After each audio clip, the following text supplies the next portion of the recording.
Hello बच्चों।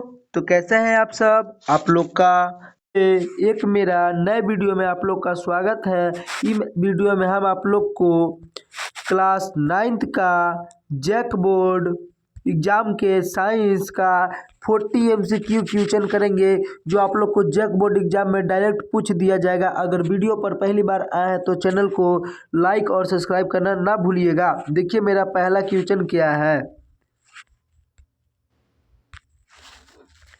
देखिए मेरा पहला नंबर क्वेश्चन है,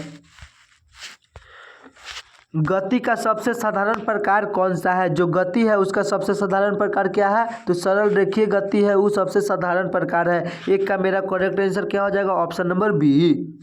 चलिए तो अब दूसरा नंबर हम लोग क्वेश्चन करते हैं। तो मेरा दूसरा नंबर क्वेश्चन क्या कर रहा है, एक वस्तु 16 मीटर की दूरी 4 सेकंड में तय करती है, तो वस्तु की चाल क्या होगी? तो देखिए चाल बराबर एक मेरा फॉर्मूला होता है क्या? तो दूरी बटा समय। तो दूरी मेरा कितना दिया है? तो 16 और समय कितना है? 4। तो हम लोग 4 से इसको काट देंगे, कितना बार में कट जाएगा? 4। तो 4 मीटर पर सेकंड मेरा आ जाएगा आंसर। तो मेरा 2 का करेक्ट आंसर क्या हो जाएगा? मेरा दूसरा नंबर क्वेश्चन का करेक्ट आंसर हो जाएगा ऑप्शन नंबर बी, 4 मीटर पर सेकेंड। चलिए तो अब 3 नंबर हम लोग क्वेश्चन को देखते हैं। तो मेरा 3 नंबर क्वेश्चन क्या कह रहा है? मेरा 3 नंबर क्वेश्चन है, यदि सी तरंग का वेग है, बी तरंग की आवृत्ति है, तो लेमडा तरंग का तरंगदैर्घ्य हो तो क्या होगा?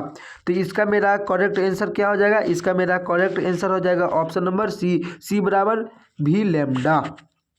चलिए तो अब हम लोग 4 नंबर क्वेश्चन को देखते हैं। तो मेरा 4 नंबर क्वेश्चन है, ध्वनि किस कारण से उत्पन्न होती है? जो ध्वनि है वो किस कारण से उत्पन्न होती है? तो कंपन के कारण उत्पन्न होती है। 4 का करेक्ट आंसर हो जाएगा ऑप्शन नंबर सी। चलिए तो अब 5 नंबर हम लोग क्वेश्चन को देखते हैं।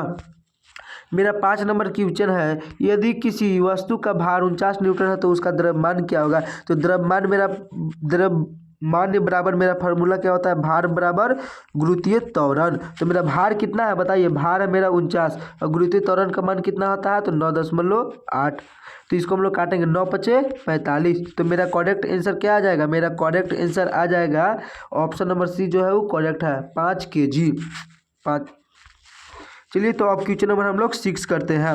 तो मेरा 6 नंबर क्वेश्चन है, विराम से मुक्ति रूप से गिरते हुए पिंड द्वारा तय की गई दूरी समानुपाती होती है। तो इसका मेरा करेक्ट आंसर क्या हो जाएगा? इसका मेरा करेक्ट आंसर हो जाएगा ऑप्शन नंबर ए, गिरने के कुल समय का। चलिए तो अब हम लोग 7 नंबर क्वेश्चन को देखते हैं।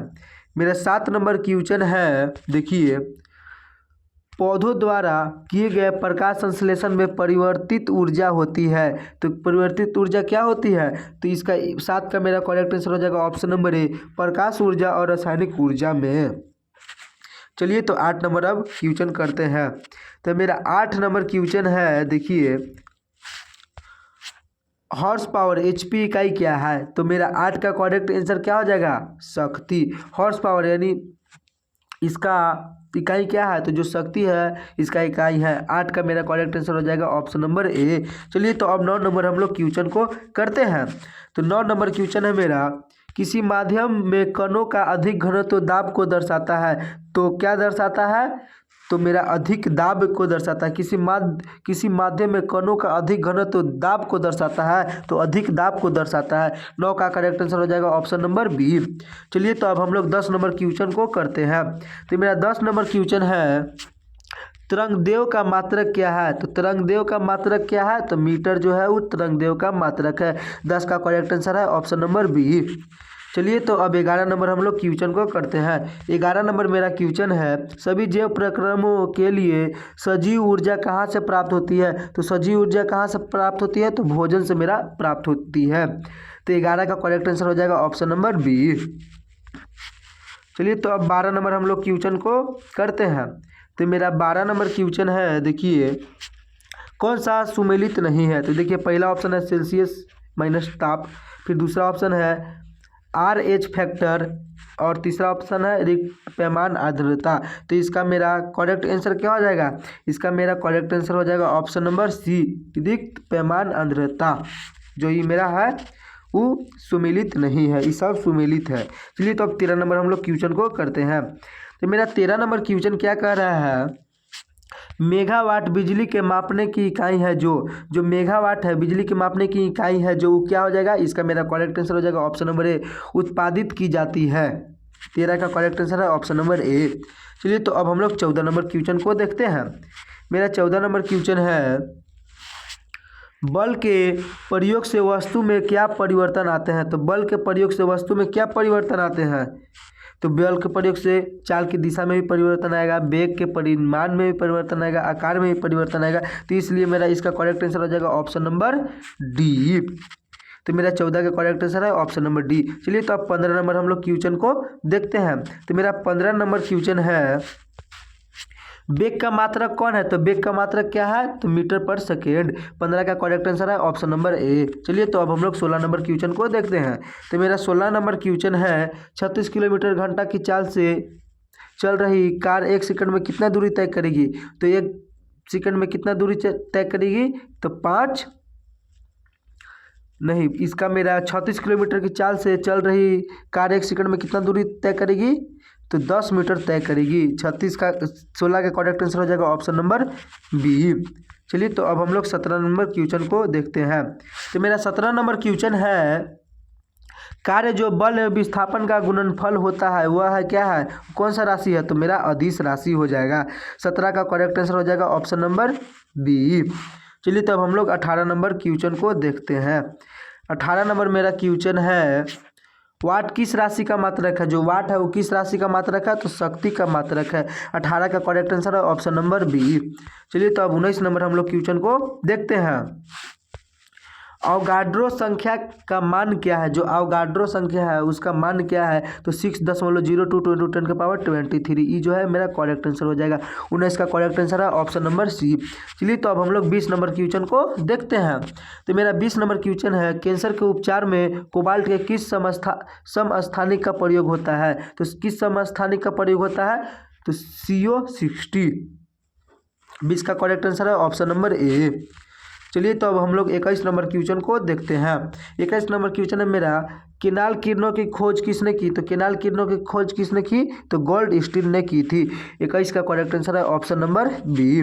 चलिए तो अब हम लोग 22 नंबर क्वेश्चन को देखते हैं। तो मेरा 22 नंबर क्वेश्चन है, पदार्थ के कणों के बीच क्या होती है। जो पदार्थ है उसके कणों के बीच क्या होती है, तो रिक्त स्थान होती है। 22 का करेक्ट आंसर हो जाएगा ऑप्शन नंबर डी। चलिए तब हम लोग 23 नंबर क्वेश्चन को देखते हैं। तो मेरा 23 नंबर क्वेश्चन है, एलपीजी का पूरा रूप क्या है। तो एलपीजी का इंग्लिश में हम लोग क्या बोलते हैं, लिक्विड पेट्रोलियम गैस। तो हम लोग इसको हिंदी में क्या कहेंगे, द्रवीकृत पेट्रोलियम गैस। तो इसका करेक्ट आंसर हो जाएगा ऑप्शन नंबर ए। चलिए तो अब हम लोग 24 नंबर क्वेश्चन को देखते हैं। तो मेरा 24 नंबर क्वेश्चन है, निम्न में से किसमें अंतराण्विक स्थान सबसे अधिक है। तो किस में सबसे अधिक है, तो जल में सबसे अधिक होता है। 24 का करेक्ट आंसर हो जाएगा ऑप्शन नंबर ए। चलिए तो अब हम लोग 25 नंबर क्वेश्चन को देखते हैं। मेरा 25 नंबर क्वेश्चन है, अमोनिया क्लोराइड को गर्म करने पर क्या होता है। जो अमोनिया क्लोराइड है उसको गर्म करने पर क्या होता है, तो ऊर्ध्वापातन होता है। 25 का करेक्ट आंसर हो जाएगा ऑप्शन नंबर सी। अगर वीडियो पसंद आया है तो चैनल को लाइक और सब्सक्राइब करना ना भूलिएगा और दोस्तों को ज़्यादा से ज़्यादा शेयर कीजिएगा। चलिए अब 26 नंबर हम लोग क्वेश्चन को देखते हैं। तो मेरा 26 नंबर क्वेश्चन है, सिलेंडर में भरा हुआ द्रवीय पेट्रोलियम गैस एलपीजी होता है। तो ऑप्शन नंबर ए है द्रव, ऑप्शन नंबर बी है गैस, ऑप्शन नंबर सी है ठोस, ऑप्शन नंबर डी है इनमें से कोई नहीं। तो मेरा 26 का करेक्ट आंसर क्या हो जाएगा, मेरा 26 का करेक्ट आंसर हो जाएगा ऑप्शन नंबर ए द्रव। चलिए तो अब हम लोग 27 नंबर क्वेश्चन को देखते हैं। तो मेरा 27 नंबर क्वेश्चन क्या है, परमाणु द्रव्यमान की इकाई क्या है। जो परमाणु द्रव्यमान है उसकी इकाई क्या है, तो यू है। ऑप्शन नंबर डी जो है वो करेक्ट है। चलिए तो अब हम लोग 28 नंबर क्वेश्चन को देखते हैं। 28 नंबर मेरा क्वेश्चन है, 18 ग्राम जल में ऑक्सीजन की कितनी मात्रा है। तो 18 ग्राम जल में ऑक्सीजन की कितनी मात्रा है, तो 16 ग्राम है। 28 का करेक्ट आंसर हो जाएगा ऑप्शन नंबर डी। चलिए तो अब हम लोग 29 नंबर क्वेश्चन को देखते हैं। तो मेरा 29 नंबर क्वेश्चन है, 1 मोल क्लोरीन गैस का द्रव्यमान क्या है। तो 1 मोल क्लोरीन गैस का द्रव्यमान क्या कितना है, तो 71 ग्राम है। 29 का करेक्ट आंसर है ऑप्शन नंबर ए। चलिए तो अब हम लोग 30 नंबर क्वेश्चन को देखते हैं। तो मेरा 30 नंबर क्वेश्चन है, निम्न तत्वों में कौन परमाणुक नहीं है, द्वीप परमाणुक नहीं है। इसको एकदम ध्यान से देखिए क्वेश्चन को, कौन नहीं है तो फास्फोरस जो है वो नहीं है। तो इसका करेक्ट आंसर हो जाएगा ऑप्शन नंबर डी। बहुत बच्चे लोग इसको नहीं पढ़ कर डायरेक्ट मार देते हैं सी करेक्ट, तो सी मेरा करेक्ट नहीं है। तो इसका करेक्ट आंसर है ऑप्शन नंबर डी फास्फोरस। एकदम ध्यान से क्वेश्चन को देखिएगा, ये सब साल रिपीट होते हुए आ रहा है। चलिए तो अब हम लोग 31 नंबर क्वेश्चन को देखते हैं। 31 नंबर मेरा क्वेश्चन है, प्रीक्रियोटिक में नहीं होता है। प्रीक्रियोटिक में क्या नहीं होता है तो डीएनए नहीं होता है। 31 का करेक्ट आंसर है ऑप्शन नंबर सी। चलिए तो अब हम लोग 32 नंबर क्वेश्चन को देखते हैं। तो मेरा 32 नंबर क्वेश्चन है, कोशिकाओं का आधार पर जीव कितने प्रकार के होते हैं तो 2 प्रकार के होते हैं। जीव कितने प्रकार के होते हैं तो 2 प्रकार के होते हैं। 32 का करेक्ट आंसर हो जाएगा ऑप्शन नंबर बी।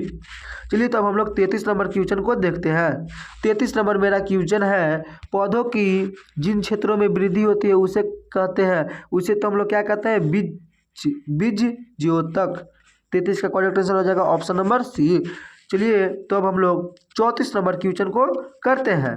तो मेरा 34 नंबर क्वेश्चन है, देखिए सरल अस्थायी उत्तक कौन से हैं। जो सरल अस्थायी उत्तक है वो कौन से है, सरल अस्थायी उत्तक कौन से है तो मेरा सरल अस्थायी उत्तक हो जाएगा क्लोरोकाइमा, पेरेनकाइमा, अस्क्लेनकाइमा। इसलिए मेरा करेक्ट आंसर क्या हो जाएगा ऑप्शन नंबर डी जो है वो करेक्ट हो जाएगा। चलिए तो अब हम लोग 35 नंबर क्वेश्चन को देखते हैं। तो मेरा 35 नंबर क्वेश्चन है, वर्गीकरण की आधारभूत इकाई कौन सी है। जो वर्गीकरण है इसकी आधारभूत इकाई कौन सी है तो कौन सी है, जो जाति है वो आधारभूत इकाई है। 35 का करेक्ट आंसर हो जाएगा ऑप्शन नंबर सी। चलिए तो अब हम लोग 36 नंबर क्वेश्चन को देखते हैं। 36 नंबर क्वेश्चन मेरा क्या है, फंजाई कैसा जीव है। जो फंजाई है वो कैसा जीव है, विषमपोषी भी है, यूकेरियोटिक भी है और मृत जीवी भी है। तो इसका मेरा करेक्ट आंसर क्या हो जाएगा 36 का ऑप्शन नंबर डी जो है वो करेक्ट हो जाएगा सभी। चलिए तब हम लोग 37 नंबर क्वेश्चन को देखते हैं। तो मेरा 37 नंबर क्वेश्चन है, एड्स का संक्रमण नहीं होता है। एड किस से नहीं होता है, इसमें पूछा नहीं है कि हाँ होता है, नहीं इसमें नहीं होता है तो गले लगने से नहीं होता है एड्स। यौन संपर्क से हो जाएगा, स्तपन से हो जाएगा, इनमें से सभी नहीं होगा, ये तो एकदम गलती है। इसलिए मेरा 37 का करेक्ट आंसर क्या हो जाएगा ऑप्शन नंबर बी जो है वो करेक्ट है। चलिए तो अब हम लोग 38 नंबर क्वेश्चन को देखते हैं। तो मेरा 38 नंबर क्वेश्चन है, बैक्टीरिया से होने वाला रोग, जो बैक्टीरिया है इससे होने वाला रोग क्या कहलाता है तो एंथ्रेक्स। 38 का करेक्ट आंसर हो जाए ऑप्शन नंबर सी। चलिए तो अब 39 नंबर क्वेश्चन को हम लोग देखते हैं। 39 नंबर क्वेश्चन है मेरा, पृथ्वी की कितनी सतह पानी से ढकी हुई है। तो पृथ्वी की कितनी सतह पानी से ढकी हुई है तो 75% जो है वो पानी से ढकी हुई है। 39 का करेक्ट आंसर हो जाएगा ऑप्शन नंबर ए। चलिए तो अब हम लोग 40 नंबर क्वेश्चन को देखते हैं। मेरा लास्ट क्वेश्चन बचा है ऑब्जेक्टिव। चलिए तो पृथ्वी की ऊपरी उपजाऊ सतह जो चट्टानों के उपक्षय से बनती है कहलाती क्या कहलाती है तो मुद्रा कहलाती है। 40 का करेक्ट आंसर हो जाएगा ऑप्शन नंबर ए। अगर आप लोग को वीडियो पसंद आया है तो चैनल को लाइक और सब्सक्राइब करना ना भूलिएगा। आप लोग को रोज़ इसी चैनल पे 8th 9th और 11th की एग्ज़ाम की तैयारी कराई जाएगी और चैनल को सब्सक्राइब कर लीजिएगा और दोस्तों को ज़्यादा से ज़्यादा शेयर कीजिएगा। चलिए मिलते हैं नेक्स्ट वीडियो में, तब के लिए थैंक यू।